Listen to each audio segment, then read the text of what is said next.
Il est encore en vie. La voix déchira le silence comme une lame affûtée, tranchant net l'atmosphère lourde de l'église. Les têtes se tournèrent d'un seul mouvement, synchrones et surprises, comme si un fil invisible les avait tirées. Les mains, crispées autour des programmes funéraires imprimés sur un papier crème et élégant, se mirent à trembler violemment, faisant vibrer les feuilles comme des ailes d'oiseaux affolés. Devant le cercueil fermé, un bloc de bois sombre et poli qui trônait comme un autel impénétrable, sous les lustres immobiles qui pendaient du plafond voûté et diffusaient une lumière dorée et froide sur les visages pâlis, une femme en uniforme de domestique, une tenue grise et simple, usée par les lavages répétés, venait de crier l'impensable. Ces mots rebondirent contre les murs de pierre centenaire, se répercutant dans les recoins sombres des bancs en bois sculpté. Et dans ce murmure glacé qui suivit, un silence oppressant s'installa, comme si l'air lui-même s'était figé en cristaux de glace. Quelque chose d'irréversible venait de se produire, un craquement profond dans la structure fragile des apparences, un secret sur le point d'exploser et de tout emporter. Avant qu'on commence vraiment, dites-moi d'où vous me regardez, pensez à aimer la vidéo et à vous abonner. Merci d'être là, et maintenant, revenons au début de cette histoire. Tout avait commencé bien avant ce cercueil imposant, bien avant les fleurs blanches disposées en arrangements symétriques et sophistiqués, leurs pétales veloutés exhalant un parfum sucré et artificiel qui masquait l'odeur sous-jacente de la trahison et du mensonge. Bien avant les discours soigneusement répétés, appris par cœur devant des miroirs au cadre doré, avec des pauses calculées pour simuler l'émotion, des intonations travaillées pour toucher les cœurs. À l'origine, il y avait un homme noir américain dont l'histoire était tissée de luttes et de triomphes, forgé dans le creuset d'une société qui ne lui avait rien donné facilement. Et un empire, un vaste réseau de sociétés et d'investissements bâtis pierre par pierre, contrat par contrat, sur les fondations d'une résilience inébranlable, mais miné par des secrets enfouis qui pourrissaient lentement en silence, attendant leur heure pour émerger. Isaiah Whitmore était un milliardaire américain respecté dans les cercles d'affaires, admiré pour son ascension météorique depuis les bas-fonds, craint parfois pour sa réputation de négociateur impitoyable qui ne laissait aucune marge d'erreur. Un homme noir qui avait bâti sa fortune colossale dans l'immobilier, avec des tours étincelantes dans les skylines de New York et de Los Angeles, dans l'énergie renouvelable, avec des parcs éoliens s'étendant sur des plaines vantées du Midwest, et dans la technologie verte, avec des startups innovantes développant des batteries solaires révolutionnaires. Les magazines comme Fortune et Black Enterprise louaient sa résilience, le dépeignant comme un modèle inspirant pour la communauté afro-américaine, un homme qui avait transformé les obstacles raciaux en carburant pour son succès. Les conférences internationales, comme celle du World Economic Forum à Davos, saluaient son génie stratégique, où il discourait sur la durabilité avec une voix grave et autoritaire, ses diapositives projetant des graphiques impeccables. Les politiciens, des gouverneurs démocrates aux congressmen républicains, cherchaient sa bénédiction, ses dons généreux finançant des initiatives pour l'éducation dans les quartiers défavorisés. À la télévision, lors d'apparitions sur des chaînes comme CNBC ou OWN, son sourire était calme, maîtrisé, un masque poli qui ne trahissait aucune faille, toujours impeccable dans ses costumes taillés sur mesure par des designers italiens, avec des montres suisses au poignet et des chaussures cirées à la perfection. Mais derrière les murs imposants de ses propriétés luxueuses, des villas aux façades néoclassiques entourées de haies taillées et de systèmes de sécurité high-tech. Derrière les portails automatiques qui s'ouvraient avec un bourdonnement discret et les vitres teintées des Mercedes blindées qui filtraient le monde extérieur comme un voile protecteur, la vérité respirait autrement, une vérité sombre et étouffante, imprégnée de mensonges accumulés au fil des décennies, de compromis forcés et de regrets inavoués. Vous auriez pu la sentir, cette vérité, dans l'air trop lourd de son manoir de Lakewood, une demeure immense perchée sur les collines boisées de la banlieue aisée de Chicago, avec ses jardins paysagers où des fontaines murmuraient jour et nuit, et ses piscines intérieures chauffées à 30 degrés. Une maison silencieuse comme un tombeau, où chaque pas sur le parquet en chêne massif résonnait comme s'il dérangeait un secret enfoui depuis longtemps, un écho qui se propageait dans les couloirs interminables ornés de tableaux abstraits signés par des artistes noirs émergents et de sculptures en bronze inspirées de l'art africain ancestral. C'est là que travaillait Naomi Carter, une femme noire de 36 ans, née et élevée dans les quartiers modestes d'Atlanta, en Géorgie, où les rues étaient bordées de maisons en briques rouges et où l'air portait l'odeur des barbecues du dimanche. Naomi n'était qu'une domestique aux yeux du monde extérieur, une employée de maison reléguée au statut d'ombre discrète dans l'univers scintillant des ultra-riches. 36 ans d'une vie marquée par les épreuves, un père absent, une mère infirmière travaillant double shift, un mariage précoce avec un ouvrier décédé dans un accident de chantier, laissant derrière lui une fille de 10 ans que Naomi élevait seule avec des salaires de misère. Discrète, silencieuse comme un fantôme, toujours la tête légèrement baissée pour éviter les regards accusateurs ou dédaigneux, ses yeux marron foncé observant le monde par en dessous. Elle nettoyait les surfaces de marbre veiné avec des mouvements précis et rythmés, rangeait les armoires remplies de vaisselle en porcelaine fine avec une efficacité muette et méthodique, observait sans jamais poser de questions qui pourraient la mettre en péril ou la faire renvoyer. Elle connaissait les horaires des Whitmore comme le battement de son propre pouls. Le petit déjeuner d'Isaiah à 7 heures précises, servi avec du café noir et des fruits frais. Le thé vers d'Evelyn à midi, accompagné de biscuits importés. Les dîners tendus du vendredi soir, où les couverts en argent cliquetaient dans un silence pesant. Elle connaissait les habitudes intimes, le cigare cubain qu'Isaiah fumait seul le soir dans son salon, exhalant une fumée bleue et odorante. La façon dont Evelyn ajustait son maquillage pour cacher les cernes profonds sous ses yeux. Les silences, ces pauses lourdes et chargées qui en disaient plus que n'importe quel discours, des vides où les non-dits flottaient comme des spectres. Elle voyait, par exemple, la façon dont Isaiah devenait rigide quand son fils aîné, Marcus, venait dîner, annonçant son arrivée par le ronronnement de sa Porsche dans l'allée. Vous auriez remarqué comment les épaules d'Isaiah se raidissaient sous sa chemise en coton égyptien, comment ses doigts longs et élégants se crispaient autour de la fourchette en argent sterling, les jointures blanchissant légèrement. Marcus, un jeune homme de 32 ans, grand et athlétique avec une silhouette sculptée par des heures au gym, arborant la même peau caramel foncé que son père mais des yeux plus froids, plus calculateurs, comme des éclats de glace. Il arrivait toujours avec un sourire plaqué sur son visage rasé de près, parlant de deals en cours dans l'immobilier vert, de fusions potentielles avec des start-up de la Silicon Valley. Mais les mâchoires d'Isaiah se serraient, un muscle saillant sur sa tempe grise, et les regards ne se croisaient pas vraiment, glissant l'un sur l'autre comme de l'huile sur de l'eau agitée. Elle entendait les conversations s'interrompre brusquement quand elle entrait dans la pièce pour servir le vin rouge millésimé. Un silence soudain qui pesait comme un jugement divin, chargé de reproches non formulés.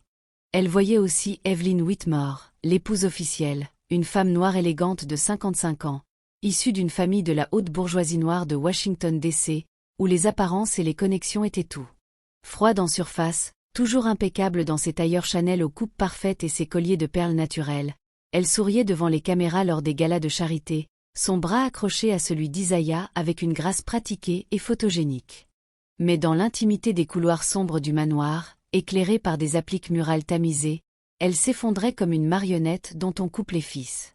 Naomi avait vu ses mains fines et manucurées trembler au-dessus de l'évier en inox de la cuisine, les ongles vernis de rouge sombre claquant contre la porcelaine froide. Elle avait entendu ses sanglots étouffés derrière les portes fermées des chambres d'invités, des pleurs qui semblaient venir du plus profond d'une âme brisée par des années de compromis, de sacrifices pour maintenir l'image d'une famille idéale. Et puis, il y avait le bureau interdit, une pièce sanctuarisée au fond du manoir, verrouillée par un code numérique complexe que seul Isaiah connaissait par cœur, un code changé tous les mois pour plus de sécurité. Une chambre forte de chêne massif poli, avec des étagères surchargées de livres reliés en cuir sur l'histoire afro-américaine, des biographies détaillées de figures comme Martin Luther King Jr. Malcolm X, Harriet Tubman et Oprah Winfrey, des volumes jaunis par le temps. Naomi n'était pas censée entrer, sous peine de renvoi immédiat et sans indemnité, une règle énoncée dès son embauche avec un ton qui ne tolérait aucune discussion. Pourtant, un matin d'automne frais, alors que la maison semblait respirer plus lentement que d'habitude, les feuilles des érables dehors tourbillonnant en tourbillons orangés sous un vent léger, la porte était restée entr'ouverte, un mince filet de lumière s'échappant comme une invitation dangereuse et interdite, filtrant à travers l'entrebâillement. Vous auriez vu Naomi s'arrêter net dans le couloir carrelé, son chariot de nettoyage en métal grinçant légèrement sur le sol lisse, chargé de produits chimiques au parfum citronné. L'air avait changé subitement, devenant plus dense, plus lourd, imprégné d'une odeur de papier vieux et jauni, de café froid oublié dans une tasse, et d'une légère note de transpiration nerveuse. Son cœur battit plus fort, un tambourinement sourd dans sa poitrine qui lui rappelait les nuits d'orage en Géorgie, quand le tonnerre roulait au loin comme un avertissement divin. À l'intérieur, Isaiah était assis à son bureau massif en acajou sculpté, immobile comme une statue de cire dans un musée, son corps affaissé légèrement en avant. Ses yeux ouverts, d'un brun profond marqué par les rides du temps et des soucis, fixaient le vide absolu, comme s'il contemplait un horizon invisible au-delà des murs tapissés de livres. Sa respiration était irrégulière, presque imperceptible, un râle faible et saccadé qui luttait contre le silence oppressant de la pièce. Sur son bureau, des dossiers épars empilés en désordre, des lettres froissées aux enveloppes déchirées, des documents confidentiels que personne n'était censé voir, des bilans financiers détaillés avec des colonnes de chiffres en rouge, des tests ADN pliés en 4, des notes manuscrites griffonnées d'une écriture tremblante sur des trahisons familiales et des manipulations financières. Naomi s'approcha lentement, le cœur battant à tout rompre dans sa poitrine, ses chaussures usées en caoutchouc crissant doucement sur le tapis persan aux motifs intricés. Elle posa une main hésitante sur son épaule large, sentant la chaleur faible et fiévreuse à travers le tissu de sa chemise, une chaleur qui contrastait avec la froideur de l'air ambiant. « Monsieur Whitmore » murmura-t-elle, sa voix tremblante comme une feuille fragile dans le vent, un chuchotement qui se perdit presque dans le vide. Aucune réponse. Pas un mouvement, pas un battement de cils. Elle sentit alors ce frisson glacial, celui qui précède les catastrophes imminentes, un froid qui remonta le long de son échine comme une main invisible, comme si l'air lui-même portait un avertissement funeste, un présage de chaos à venir. Les médecins furent appelés en urgence, leur téléphone sonnant dans un chaos organisé, les sirènes des ambulances hurlant bientôt dans l'allée gravelée du manoir, leurs lumières rouges et bleues clignotant comme des feux follets. Les paramédics arrivèrent en trombe, leurs uniformes bleu froissés, transportant des défibrillateurs et des sacs médicaux lourds. Les communiqués officiels suivirent rapidement, rédigés par des assistants paniqués dans des bureaux adjacents, tapés à la hâte sur des ordinateurs portables. En quelques heures seulement, la nouvelle se répandit comme un incendie contrôlé mais virulent dans les médias nationaux et internationaux. Isaiah Whitmore était mort d'un arrêt cardiaque soudain et inattendu, un géant de l'industrie tombé trop tôt, laissant un vide dans le monde des affaires afro-américaines. Les chaînes d'information comme MSNBC, Fox News et BET interrompirent leurs programmes réguliers, les présentateurs en costume sombre exprimant leur choc avec des voix solennelles et mesurées, des bandeaux défilant annonçant la nouvelle en lettres rouges. Les hommages affluèrent de toutes parts, des célébrités comme Oprah Winfrey et LeBron James postant des messages émouvants sur les réseaux sociaux, des leaders communautaires organisant des veillées spontanées dans les églises de Harlem et de Southside Chicago. Les réseaux sociaux se remplirent en un clin d'œil de photos d'Isaiah à des événements mondains, de citations inspirantes sur la persévérance et l'empowerment noir, de souvenirs fabriqués par des admirateurs qui ne l'avaient jamais rencontré personnellement, des hashtags comme #RIP Isaiah Whitmore trending mondialement. Mais dans la maison, au cœur du manoir maintenant enveloppé d'un voile de deuil fin, Naomi savait au plus profond d'elle-même.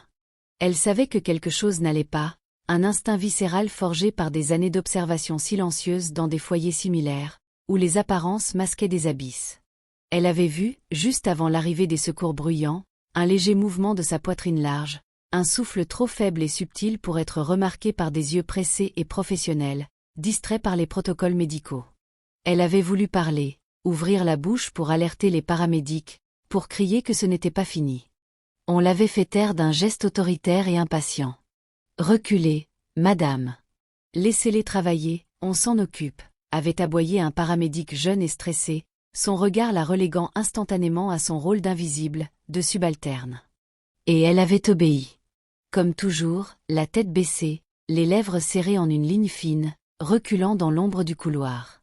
Les jours suivants furent un défilé incessant de costumes noirs taillés sur mesure et de regards calculés, froids comme des lames, des avocats en cravate sombre murmurant dans les coins sombres du salon, des relations publiques orchestrant le deuil public avec une précision militaire.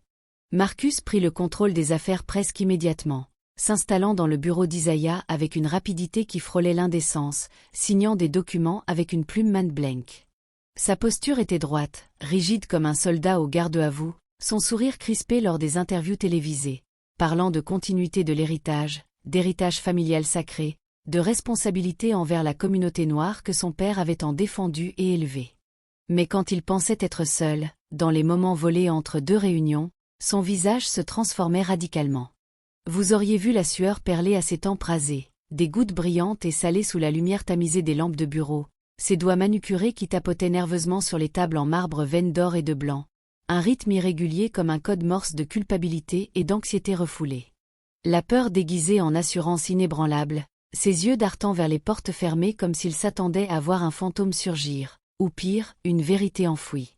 Naomi, elle, nettoyait encore, son chiffon microfibre glissant sur les surfaces avec une routine mécanique et apaisante, essuyant la poussière invisible accumulée sur les meubles antiques. Elle passait l'aspirateur sous des conversations chuchotées dans les salons aux canapés en cuir souple, captant des fragments de phrases qui flottaient dans l'air comme des poisons volatiles. Testament. Clause secrète et irrévocable. Héritier légitime contesté. Des mots qui s'insinuaient dans son esprit comme des graines de doute. Et puis, un soir pluvieux où la pluie battant contre les vitres panoramiques comme des doigts accusateurs et insistants, Evelyne s'effondra devant elle dans la cuisine immense, avec ses comptoirs de granit poli et ses appareils électroménagers chromés high-tech.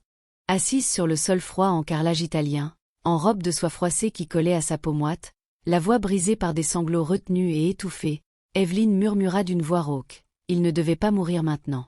Pas comme ça, pas de cette manière si brutale et prématurée. Naomi resta figée sur place, son seau en plastique bleu à la main, l'eau savonneuse goûtant lentement sur le sol avec un ploc régulier. Le silence tomba lourdement entre elles, chargé de confidences non dites et de peurs partagées. « Qu'est-ce que vous voulez dire, madame ?» demanda-t-elle, sa voix presque inaudible, un chuchotement qui brisa le mur de son silence habituel, un mur bâti par des années de discrétion forcée. Evelyne leva les yeux, rouge et perdue, bordée de mascara coulé en traînées noires sur ses joues. Il préparait quelque chose. Quelque chose qui allait tout changer pour nous, pour la famille, pour l'empire qu'il avait construit de ses mains. Une révélation qui aurait tout bousculé, tout redéfini. Ces mots s'enfoncèrent dans Naomi comme des éclats de verre acérés, tranchants et irrémédiables, réveillant des souvenirs douloureux de sa propre vie brisée, de secrets familiaux qu'elle avait elle-même enterrés. La veille des funérailles, alors que la maison était vide pour la première fois depuis des jours interminables, les échos des visiteurs partis laissant un vide palpable, Naomi retourna dans le bureau interdit, le cœur battant la chamade. L'air était immobile, poussiéreux, chargé d'une odeur de cuir et d'encre sèche. Les mains tremblantes comme des feuilles dans une tempête, elle ouvrit un tiroir caché sous le bureau, sentant le bois froid et lisse sous ses doigts calleux. À l'intérieur, une clé USB noire et mate, compacte comme un secret, et une lettre pliée avec soin, l'écriture élégante et penchée d'Isaiah tracée à l'encre bleue. Chaque phrase semblait lourde, calculée avec précision, désespérée comme un cri muet. Il y parlait d'un mensonge ancien, remontant à des décennies, un mensonge qui avait défini leur famille. D'un enfant caché, fruit d'une liaison oubliée avec une femme de son passé à Harlem. D'un testament modifié en secret pour protéger cet héritier inconnu des griffes de Marcus. Il parlait de Marcus, de sa manipulation des comptes de l'entreprise, de millions détournés pour couvrir des dettes personnelles. Il parlait de manipulation, de poison administré goutte par goutte. Il parlait de peur, la peur d'un père voyant son fils devenir un stranger. Et à la fin, une phrase glaça Naomi jusqu'aux os, la faisant frissonner dans la pièce chauffée. Si tu lis ceci, c'est que j'ai été réduit au silence par ceux qui me sont proches. Mais je ne suis pas encore parti. J'ai tout orchestré pour survivre et révéler. Les funérailles eurent lieu 2 jours plus tard, sous un ciel gris et bas de Chicago, l'église centenaire aux vitraux colorés remplie de dignitaires noirs, des businessmen en costume 3 pièces, des artistes en tenues excentriques, des activistes avec des badges. Caméras braquées depuis les balcons, flash aveuglant des photographes, discours solennels résonnant sous les voûtes hautes. Le cercueil fermé reposait au centre de l'autel, entouré de fleurs blanches trop parfaites, arrangées par des fleuristes professionnels, leur parfum envahissant l'air comme un mensonge sucré et écœurant.